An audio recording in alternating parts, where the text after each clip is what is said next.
I just want to start off by giving a round of applause to Aporia and Kata and everyone else on the development team. You guys did an amazing job launching Planes of Power. Just really overall an awesome job putting this together. I switched my Ranger Mage Beastlord to Bard Mage Beastlord because it was a more popular combination. Don't exactly have the gear that I should have, but I wanted to give it a try. Now that I'm learning more about white damage and spell damage and synergies and such, starting to look at the game in a different way. So far I've made it to Plane of Time. The hardest fight so far that I ran into was Agnar from the ads, Zegini from the ads, and everything else was relatively simple. So for this video, I actually have 10,000 data points, a little bit more than the last video.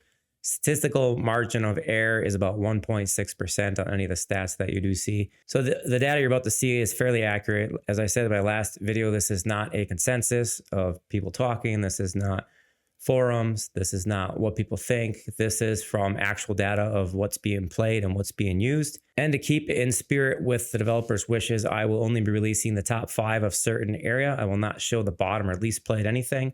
Probably won't in any of these videos. The only thing I'm going to show that is the least played will be what people are starting with, which is just going to be the full list. So that doesn't mean that the character that's at the bottom of that list isn't in some of the combos. It's just that what people start with as their primary character. That's the only thing that relates to. All right, so let's jump into the actual class data to see what is the most popular things being played on the hero's journey for the Planes of Power. The first thing we're going to look at is the first time logins. And what you're going to see is all 16 classes based on what people are choosing to play first.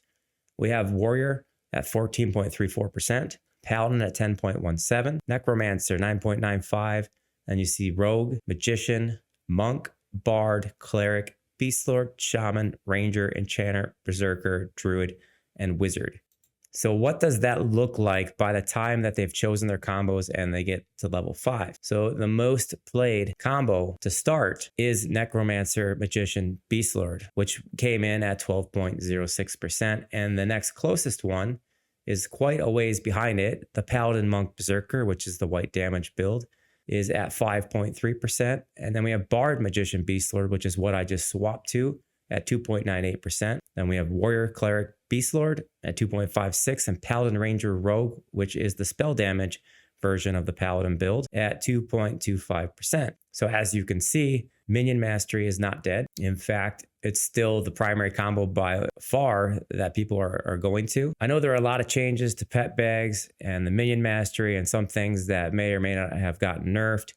One thing I did notice is that my brother, who has a pet trio, the Minion Master, he pretty much with Vex style gear solo flagged himself 2 times and walked through and completed time using the same gear at level 65. So with Vex style gear and just the spells at level 65, he was able to solo all the way through Plane of Time. So I don't know what the intended change was there, or if that's working as intended, or maybe he's just in an elite class that is able to do certain things like that. Basically, the game is still soloable. It is soloable all the way through time with the right class combination, which is the Minion Mastery. I don't know who else has soloed time within their Vex style gear level 65. I'll let you know if I make it through there. The next metric we're going to look at is first time players, first time accounts. What are they maining? What is the main combo that people are playing for the first time or on a new account? And the way that this is gauged is simply by recording level 50 dings that say max level. When you hit max level at level 50, that means you haven't unlocked any future expansions, which means you're either on a new account or you're a first time player.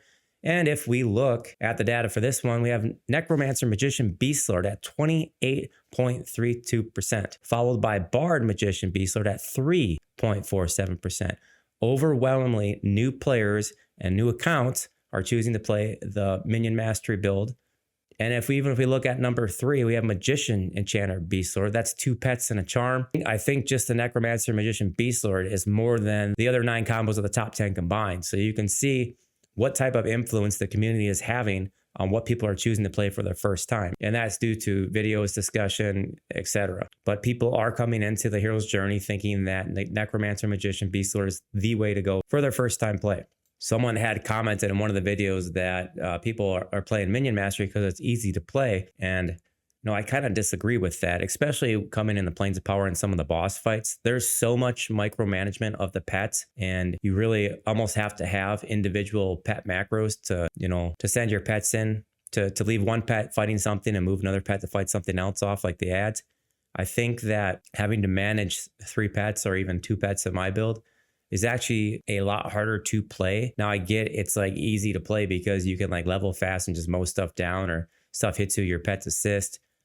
So maybe in that sense it's easy, but I think as far as micromanagement, it would be a lot better to just have like a paladin, monk, berserker, and not have to worry about anything else going on and just, lay waste to stuff. But having the micromanaged pets has actually been a little challenging and difficult, especially during some of these boss fights of Planes of Power. So then we look at what alts people are playing. And the way this is determined is simply somebody hits level 50 and it's not max level. For alts, we also have Necromancer, Magician, Beast Lord at 10.3%, but now you can start to see people probably that played the Necromancer, Magician, Beast Lord are now starting to try different things. We have that white damage Paladin, Monk, Berserker at 9.38%, right next to Necromancer, Magician, Beast Lord, Warrior, Cleric, Beast Lord, Bard, Magician, Beast Lord, and Paladin, Ranger, Rogue, the top 5 for alts. So here's some of the feedback I have so far. I feel like at this point, even adding the 8 slot bags to the Beast Lord and Necromancer pets, that they still are substantially behind the mage pets. And I don't know if there's a way to do this, but if we could make it so that if you wanted a pet to tank, you could choose, between mage, Beast Lord, Necromancer, and equip them to the same level.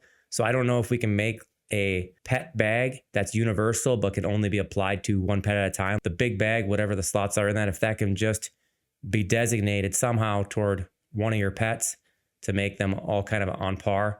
I feel like if you want like a pet to tank and not just do DPS, that you're kind of almost forced into having to have a mage pet, and it would be a lot more versatile and unique, I think, if you could just choose any pet. Obviously, just core pets. You don't want to have an SK pet that can tank. One thing I did notice is that if you aren't thinking and you leave an expedition while you're in the expedition but don't actually loot the stuff in front of you, that you'll no longer be able to loot the corpses. And I've done this a few times in accident where I quit the expedition, getting ready to go to the next one. Then I go to loot the bosses and I can no longer loot the bosses. I don't know if that's something that can be fixed or if that's intended that way. But it seems like if you killed it, you should have loot rights to it, regardless of whether or not you're in the expedition until the point of being ported out. Another suggestion is, since I have Bazaar and back bound to the East Common Lands, it would actually be relatively helpful if they could add an augment vendor or some of the other basic vendors that are in Bazaar. I know they have the parcel vendor there in the bank, which is really helpful, but sometimes I've had to go back up for augments, and I don't know.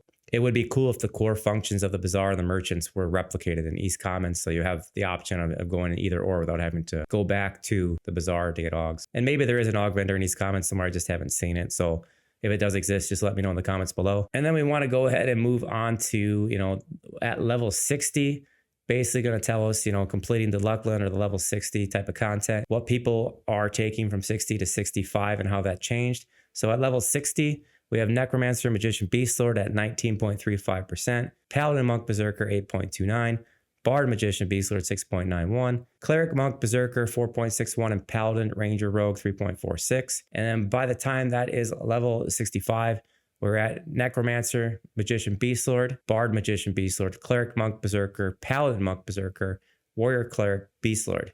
So some of that might actually be due to the fact that leveling to 65 was extremely hard. I shouldn't say hard, I should say long.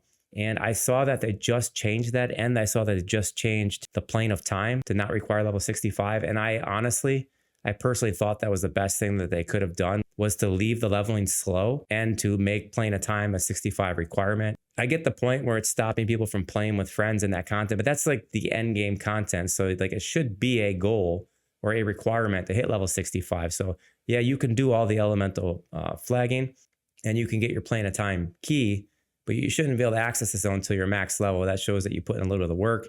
That's from a hardcore, old fashioned perspective. While I was in the plane of fire killing all, I think 1,100 mobs to get from 64 to 65, I was like, you know what? This kind of sucks, but in a way, it's actually kind of cool. It reminds me of old style EQ and really having to grind things out. I thought that that was also intentional. And I really thought that they were stopping people on purpose from getting level 65 and getting into plane of time, so that all that new gear wouldn't immediately flood the market and would actually be a challenge in some ways, whether time to get to 65 or flagging to get to the plane of time. I think that they should have left all that in. Now I could see after some period of time, maybe making the leveling a little bit faster. I haven't leveled another character to 65 yet. I have 2 65s. I'll have to see how much faster they actually made it. But I just personally, I did actually enjoy that you needed to be 65 to get in the plane of time. And I did enjoy the amount of time it took to get to 65, because it really made you slow down and try to level into the game, and instead of just hurry up and getting to the end game content and, getting the best gear in game. And I think now that they removed that requirement, and now that you don't have to be 65 to enter plane of time, I think there's going to be a lot more plane of time gear out on the market, which is good or bad. I really like things moving at a slower pace, but now pretty much within the next few weeks, a lot of people are going to have plane of time gear, and there's not really going to be a whole lot left for people to work for. So they're going to be waiting on, maybe the next expansion or solo hard modes if people play that. But I really think that they should have kept that in game to slow down the end game progression and limit the amount of gear that comes through plane of time. I mean, as I said earlier in this video, my brother took his pet trio and walked through to plane of time level 65 and beat plane of time in Vex style gears. So it's not like the actual content is so challenging, but I thought that having the level aspect of it was pretty neat. So if you're playing any of the combos that aren't in the top combos and you've made it to plane of time or through plane of time, why don't you go ahead and drop that combo in the comments below so others can try out your combo.